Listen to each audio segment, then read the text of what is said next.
Praise the Lord. Praise the Lord. I want to greet you in the name of मैं Jesus. आपको यीशु मसीह के नाम से अभिवादन करता हूँ। It's a joy again for me to bring the word of God to you wherever you are. और ये आनंद की बात है कि परमेश्वर का वचन को मैं आपके पास ले आ रहा हूँ जहाँ पे भी आप है। The technology has made way for us. Technology के द्वारा हमें बहुत मदद मिली है। May the Lord bless you and keep you and guide you. और परमेश्वर आपको आशीर्वाद दे, आपको चंगाई दे और आपको आगे बढ़ाए। Wherever you are, I pray the Lord's presence fill you. और जहाँ पे भी आप हो वहाँ पे परमेश्वर की उपस्थिति आपको भर दे। I pray there be peace and joy wherever you are. और मैं प्रार्थना करता हूँ कि आप शांति से भरे और आपको आनंद मिले। Wherever you are, in whatever state of mind you are in, I pray through this message you be delivered from that and given more and more joy and peace in it. चाहे आपकी मन की स्थिति कैसी हो, लेकिन मैं यही प्रार्थना करूंगा कि आपको परमेश्वर आनंद दे और आपको शांति दे। I pray by the end of this message you will have hope in Christ. और मैं ये प्रार्थना करता हूँ कि मैसेज के अंत में परमेश्वर में आपको आशा मिले। That being said, turn with me to Mark's Gospel, chapter 15. ये बोलने के बाद मैं चाहूँगा कि आप मरकुस के पुस्तक में 15वां अध्याय में आए। We are studying through the last few moments of Jesus before the cross. और यहाँ पे हम यीशु के बारे में जो क्रूस में जाने से पहले कैसा उन्होंने पीड़ा से वो गए उसके बारे में हम पढ़ेंगे। Verses 16 onwards. वचन 16 से। सैनिक उसे किले के भीतर के आंगन में ले गए जो प्रीटोरियम कहलाता है और सारी पलटन को बुला लाए। तब उन्होंने उसे बेजंगी वस्त्र पहनाया और कांटों का मुकुट गूंथ कर उसे सिर पर रखा और ये कहकर उसे नमस्कार करने लगे, हे यहूदियों के राजा नमस्कार। वे उसके सिर पर सरकंड मारते और उस पर थूकते और घुटने टेक कर उसे प्रणाम करते रहे। जब वे उसका ठट्ठा कर चुके तो उस पर से बेजंगी वस्त्र उतार कर उसी के कपड़े पहनाए और तब उसे क्रूस पर चढ़ाने के लिए बाहर ले गए। It's so unfortunate. Jesus, the Savior of the world, is now rejected by his own people whom he came for. ये दुर्भाग्य की बात है कि यीशु जगत के उद्धारकर्ता को नकारा गया। उनके खुद के लोगों ने उन्हें नकारा। Here what we see in verses 16 to 20 is basically the Roman soldiers mocking Jesus. और यहाँ पे वचन 16 से 20 वचन में हम देखते हैं कि कैसे रोमियो के पहरेदार ने यीशु को अपमान किया। The one who is worthy of all worship is now put to shame. जो आराधना के लायक है वो परमेश्वर को यहाँ पे उन्होंने ठट्ठा उड़ाया और उनका अपमान किया। The one who gladly, compassionately blessed people is now spit and mocked. जिसने लोगों के ऊपर दया दिखाया उन्हीं को यहाँ पे लोगों ने उनका मजाक उड़ाया। They clothed him with purple. उन्हें यहाँ पे बैंगनी रंग का उन्हें कपड़ा पहनाया। See, the kings of that day wore a purple robe and they had this wreath of leaves on their head. और उस जमाने में जब राजाओं को बैंगनी रंग का कपड़ा वो पहनते थे और उनके सर पर सोने की पत्तों का माला चढ़ाया जाता था। The rag of purple and crown of thorns that they put on Jesus was basically mocking him, and it was a common practice. लेकिन यहाँ पे यीशु के ऊपर बैंगनी रंग का चितड़ा उन्हें पहनाया गया और उनके सिर पर कांटे का ताज लगाया गया। Let me say it again. The rag of purple and crown of thorns that they put on Jesus was actually to mock him against the common practice of the kings. अगर यहाँ पे देखा जाए तो यीशु को बैंगनी रंग का चितड़ा पहनाया गया और उनके सिर पर कांटे का ताज उन्हें पहनाया गया और उनका मजाक उड़ाया गया। They said, they also saluted him saying, Hail King of Jews. और उनको यहाँ पे नमस्कार भी किया गया और कहा कि यहूदियों का राजा का जय। It was common among the Romans to greet with a big cry when the Roman emperor comes, saying, Hail Caesar. और उस समय ये सामान्य बात थी कि जब कोई भी रोमियो का राजा वहाँ से गुजरता था तो सब लोग उन्हें नमस्कार करके उन्हें राजा की जय करके उन्हें पुकारते थे। Like Ave Caesar, that's basically how they used it in their language. इसका मतलब ये है कि केसर का जय। These mockers basically took that honor and twisted into mocking Jesus by saying, "Hail, King of the Jews." लेकिन ये थट्टा उड़ाने वाले जो लोग थे उन्होंने यीशु का थट्टा उड़ाया और कहा यहूदियों का राजा की जय। They mocked him, bet him, he was bruised and he was bleeding. उन्होंने यीशु का थट्टा उड़ाया, उन्हें चोट पहुंचाया, उनका लहू बहाया, उनके ऊपर थूका गया और वो बेचारे थके हुए थे।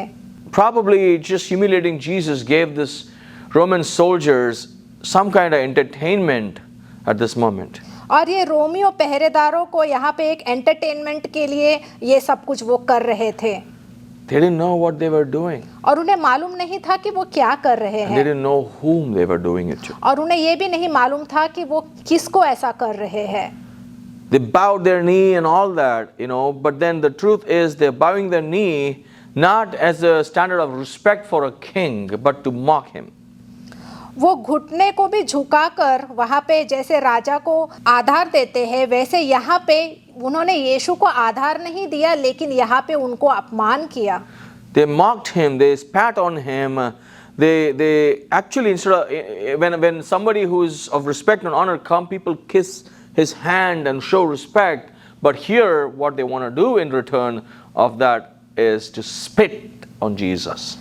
जब कोई राजा गुजरता है तो वहाँ पे घुटनों के बल आकर वो वहाँ पे उनको आधार देते हैं, उनको चूमते हैं, लेकिन यहाँ पे इसके बदले में उन्होंने यीशु के साथ ऐसा नहीं किया, लेकिन यीशु को वहाँ पे उन्होंने अपमान किया और उनके ऊपर थूका गया। Look at man's blindness. आप देखिए कि यहाँ पे लोगों के अंधेपन को। The true king is rejected, mocked, and humiliated. एक सच्चे राजा का अपमान किया गया है, उनका थट्टा उड़ाया गया है। I don't know how God the Father was able to bear all this when his son was going through all this. और मुझे मालूम नहीं कि कैसे परमेश्वर ने ये सब कुछ सहा जब उनके एकलौते पुत्र ये सारे चीजों से गुजर रहे थे। Oh, what a precious worth you and I have, brothers and sisters, because of Christ. और परमेश्वर ने हमको इतना मूल्य समझा है भाइयों बहनों।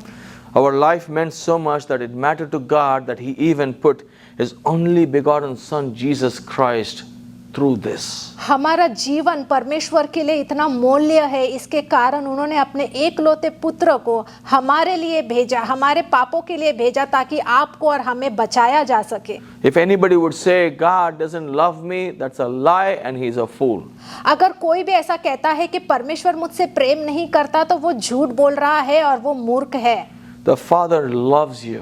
परमेश्वर आपसे प्रेम करते हैं। God the Father loves you so much that he sent Jesus onto this cross for suffering. परमेश्वर पिता आपसे और हमसे इतना प्रेम करते हैं इसलिए उन्होंने अपने एकलौते पुत्र यीशु को भेजा कष्ट के लिए और वो आपके लिए और मेरे लिए मरे। And our Father knows what is grief. और हमारे परमेश्वर पिता जानते हैं कि दुख क्या होता है। So now they are taking Jesus out to the place where he would be crucified.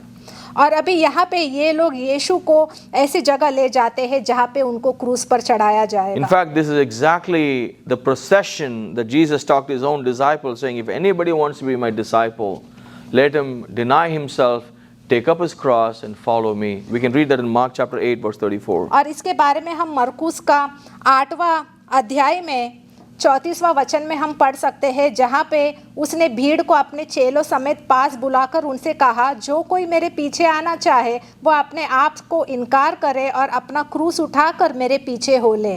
This is what Jesus is modeling about what he spoke to his disciples to do. और जो भी यीशु ने अपने शिष्यों को कहा वो यहाँ पे हम देखते हैं कि यहाँ पे यीशु उदाहरण बनकर वो यहाँ पे कर भी रहे हैं।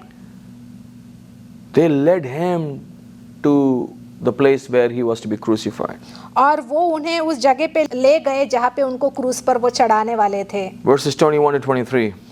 वचन 21 से 23। सिकंदर और रुफुस का पिता समोन एक कुरेनी मनुष्य जो गांव से आ रहा था उधर से निकला। उन्होंने उसे बेगार में पकड़ा कि उसका क्रूस उठा ले चले। वे यीशु को गुलगता नामक जगह पर, जिसका अर्थ खोपड़ी की जगह है, लाए। वहाँ उसे मुर्र मिला हुआ दाखरस देने लगे, परंतु उसने नहीं लिया।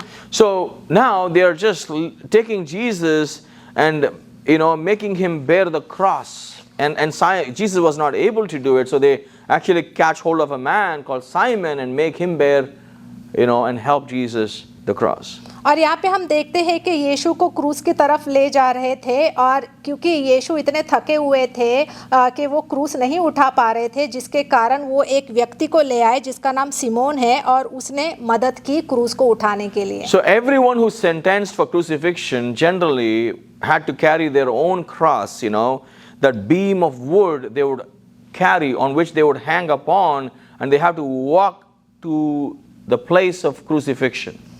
और जिसको भी ये सज़ा दी जाती है उस व्यक्ति को उस क्रूस को उठा के ले जाना होता है। Here Jesus was so scourged so badly, he would be probably shivering and collapsing due to the pain and blood loss. लेकिन यीशु को इतने कोड़े दी गए कि वो वहाँ पे कांप रहे थे, और शायद वो गिर भी रहे थे, और दर्द के कारण और वो लहू के बहने के कारण। The weight of the entire cross was probably 150 kilos. और वो क्रूस का जो वजन था वो 150 किलो का था। Even that, one piece of wood that Jesus would have his hands tied up to, that would be 40 to 60 kilos. और सिर्फ एक ही क्रूस का जो हिस्सा है जहाँ पे यीशु के हाथ को वहाँ पे ठोका गया था, वो ही सिर्फ 40 या 60 किलो का होगा।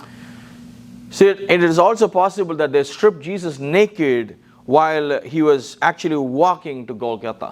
और हो सकता है कि जब यीशु वहाँ से चल रहे थे तो शायद उन्हें पूरा नंगा भी कर दिया कि, और वहाँ से वो ऐसे ही चल रहे थे। The crucifixion mostly happened in a visible place outside of the city walls, where next to a major highway where people could just walk and go and see what's happening. और वो जो है प्रमुख शहर से उन्हें ले जाया गया ताकि सब लोग उन्हें देख सके। And many times probably Jesus would have walked this path and saw this place and even knew where he's going to die. और ये सारे जगहों से पहले भी यीशु गुजरे होंगे, और जब भी वो गुजरते थे तो शायद उनको मालूम भी होगा कि ये रास्तों से वो जा रहे हैं, यहाँ से ही उनको ले जाया जाएगा क्रूस के लिए। So we can understand Jesus was actually in pain, so he couldn't carry the cross by himself completely, so they compelled a certain man. तो हम देख सकते हैं कि यहाँ पे यीशु थक गए थे और वो बहुत ज़्यादा दर्द में थे, वो क्रूस नहीं उठा पा रहे थे, जिसके कारण उन्होंने एक व्यक्ति का मदद ली। So they normally make the person who's sentenced to carry the cross, but in this case Jesus was too weak to carry it. और यहाँ पे जो भी पीड़ित है उसे क्रूस उठाना पड़ता है, लेकिन यहाँ पे यीशु के केस में हम देखते हैं कि वो बहुत ही कमज़ोर हो गए थे।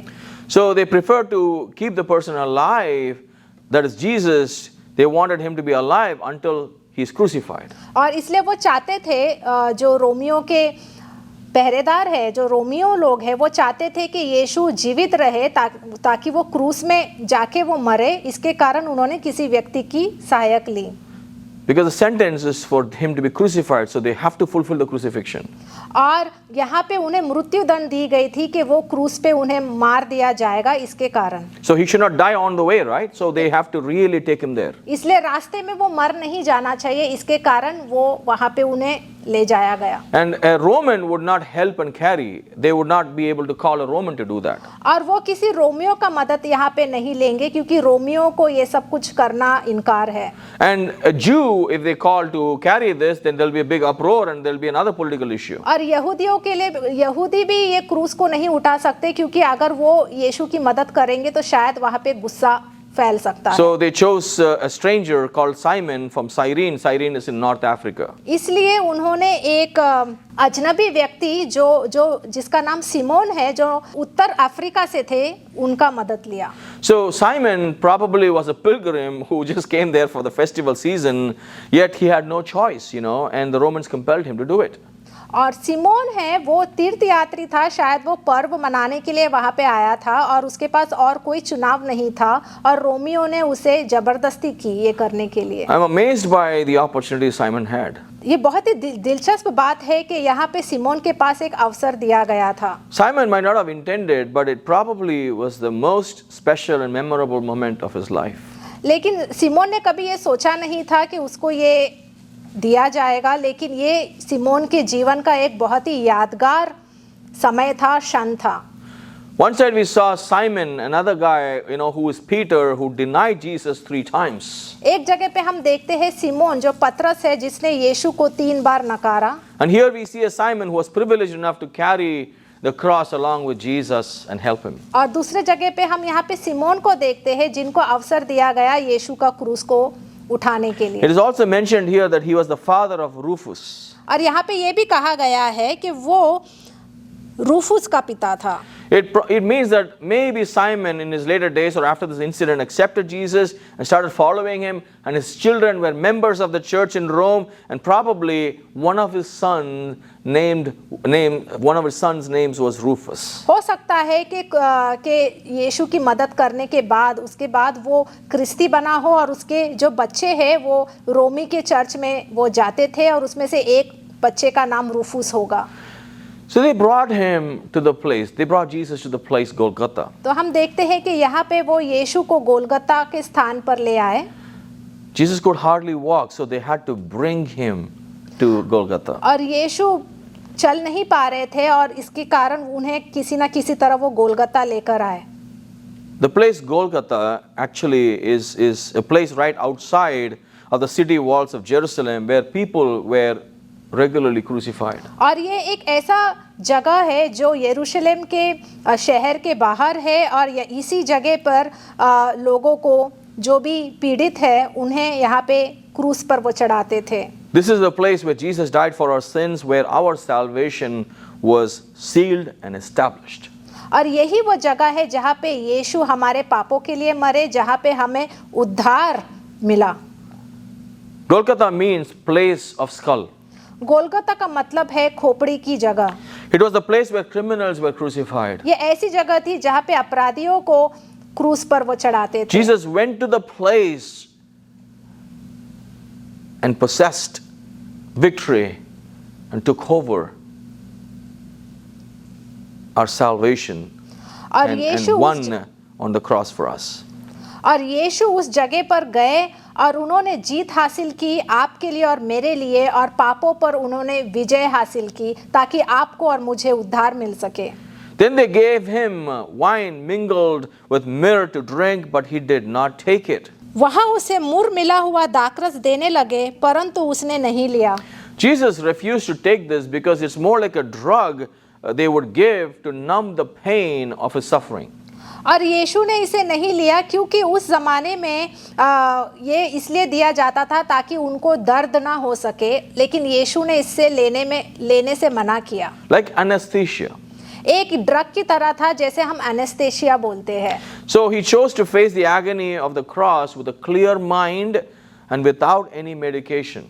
और उन्होंने क्रूस का पीड़ा उठाया, उन्होंने उसे अपनाया और बिना किसी दवाई के। Why did he accept this suffering? उन्होंने ये पीड़ा को क्यों अपनाया? He loved us so much. क्योंकि वो हमसे इतना प्रेम करते थे। Why do I say that? ये मैं क्यों कह रहा हूँ? I have a few reasons. उसका कुछ कारण है। See, because of his suffering, he was able to make atonement for us. उनके कष्ट के कारण उन्होंने हमारे पापों की प्रायश्चित की।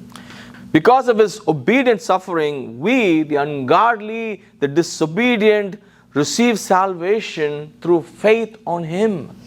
उनके कष्ट के द्वारा हम जैसे लोग जो अधर्मी अआज्ञाकारी लोग हैं उन्होंने उद्धार दिया विश्वास के द्वारा। Because he was able to bear the cross and the shame, we escape God's wrath, shame and death when we repent and call upon the name of Jesus. क्योंकि वो क्रूस में गए, उन्होंने अपमान सहा, जिसके कारण हम परमेश्वर के क्रोध से बचे, अपमान से और मृत्यु से बचे। Repent for your sins. इसलिए मैं कहूँगा अपने पापों की क्षमा मांगे। For Jesus can save you. क्योंकि यीशु ही आपको बचा सकते हैं। Jesus is the way, the truth and life. यीशु ही वो रास्ता है, सच्चाई है, जीवन है, There is no greater love than this. और इससे महान कोई प्रेम नहीं है। In my study about religions, I have not come across any God who suffered or sacrificed or died for the sake of their followers. मैंने इतने सारे धर्मों के बारे में सीखा है, लेकिन मैंने कहीं पे भी ये नहीं देखा कि कोई परमेश्वर ने इतना सारा कष्ट उठाया या बलिदान दिया या वो हमारे लिए मरे अपने लोगों के लिए। But instead, the followers sacrifice, they suffer pain, even die for their religion and for their God. लेकिन हमने ये देखा है कि उनके लोगों ने बलिदान दिया, दुख उठाया और अपने परमेश्वर के लिए वो मरने तक तैयार हुए। That is why Jesus is different and he is the God who loves and saves and sacrifices. इसलिए हम यहाँ पे देखते हैं कि यीशु बहुत अलग है और वो हमारे लिए यहाँ पे मरे, वो हमारे लिए उन्होंने बलिदान दिया, उन्होंने हमारे लिए कष्ट उठाए। This is the exclusivity of Christ and Christ alone. और यही अलग बात है, यहाँ पे हम यीशु के बारे में देखते हैं और ये सिर्फ यीशु ही कर सकते हैं। He is the way, the truth and the life. और वही रास्ता है, वही सच्चाई है और वही जीवन है। No one can claim this except Jesus Christ. और ये कोई भी दावा नहीं कर सकता सिवाय यीशु के। No one can claim that he is the way. कोई भी ये दावा नहीं कर सकता, कोई भी परमेश्वर दावा नहीं कर सकता कि वो रास्ता है। No one can claim except Christ that he or she is the truth. और कोई भी ये दावा नहीं कर सकता कि वो ही रास्ता है या वही सच्चाई है। No one can claim that he is the life except Jesus Christ. और कोई भी ये दावा नहीं कर सकता कि वो जीवन है, सिर्फ और सिर्फ यीशु ही ये दावा कर सकते हैं। Because he did it for us. क्योंकि उन्होंने ये करके दिखाया हमारे लिए। Don't take this message lightly. इसलिए ये मैसेज को आप ऐसे ही हल्केपन में ना लें। Believing in Jesus or not believing in Jesus brings two outcomes according to the Bible. यीशु पे विश्वास करना या न विश्वास करना, उससे दो परिणाम हमें देखने को मिलता है बाइबल के अनुसार। The one who believes in Jesus Christ will be saved and will receive eternal life. जो कोई भी यीशु के ऊपर विश्वास करेगा उसे बचाया जाएगा और उसे अनंत काल का जीवन दिया जाएगा। Those who do not believe in him will not have eternal life but will perish. That's what the Bible teaches. और बाइबल में ये भी कहा गया है कि जो कोई भी यीशु के ऊपर विश्वास नहीं करेगा वो उसका नाश होगा और उसे अनंत काल का जीवन नहीं मिलेगा। So make the right choice today. तो इसलिए आज एक सही चुनाव आप करें, Your eternal future is in your hands. क्योंकि आपका अनंत काल का भविष्य आपके हाथ में है। Jesus took the cross for you and me. यीशु ने क्रूस उठाया आपके लिए और मेरे लिए, He was humiliated. और वो अपमानित हुए, He was insulted. उनका अपमान किया गया And his back was broken. और उनका पीठ पूरा टूट गया था। Those were the punishments that you and I should have suffered.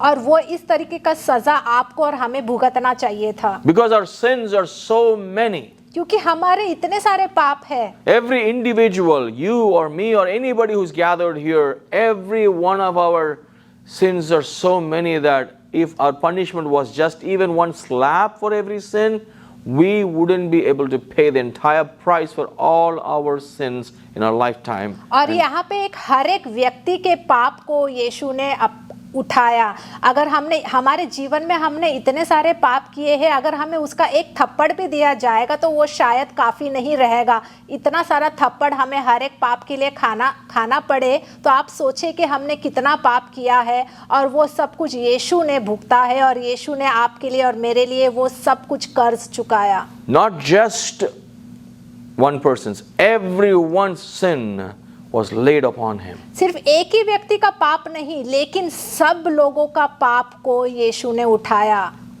Whatever a man, a human can suffer to the extreme of it, Jesus suffered. और एक व्यक्ति को जितना कष्ट उठाना चाहिए, दुख उठाना चाहिए, वो सारा कष्ट और दुख यीशु ने उठाया। So that you and I have all the chances, just believing in Jesus Christ, to have eternal life and be saved from hell. ताकि आपको और हमको परमेश्वर ने एक मौका दिया है कि उनको विश्वास करने के द्वारा आपको और हमें उद्धार मिल सकता है, अनंत काल का जीवन यीशु के द्वारा मिल सकता है। Be wise and escape God's wrath.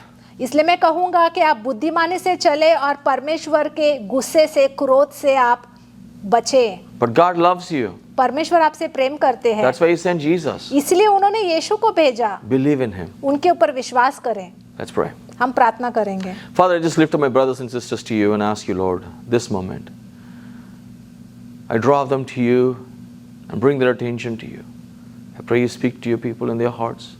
Those who have not known you, let their eyes open up and see the truth about you. Those who have heard about you and never gave serious attention, this moment, let their hearts give attention to you and the truth being taught here. I pray those who haven't heard anything about you, this is the first time. I pray, Lord, reveal yourself more and more to them, for they shall know you and find you. Lord, all those who have heard this message, I pray for your peace upon them. Salvation to every home this message reaches. Every person who heard this, let them change their hearts, turn towards you, repent, and I pray in the name of Jesus they be saved. Lord, all those who call upon your name shall be saved, says your word. And we believe that and we proclaim it. Save your people and save us. In Jesus' mighty name we pray. Amen. Amen. God bless you. परमेश्वर आपको आशीष दे। Thank you for joining us. धन्यवाद हमसे जुड़ने के लिए। Praise the Lord. मैं आशा करता हूँ कि आप लोग अच्छे होंगे और वचन के अंदर आप और भी बढ़ रहे होंगे और उसे सीखने की इच्छा भी रख रहे होंगे।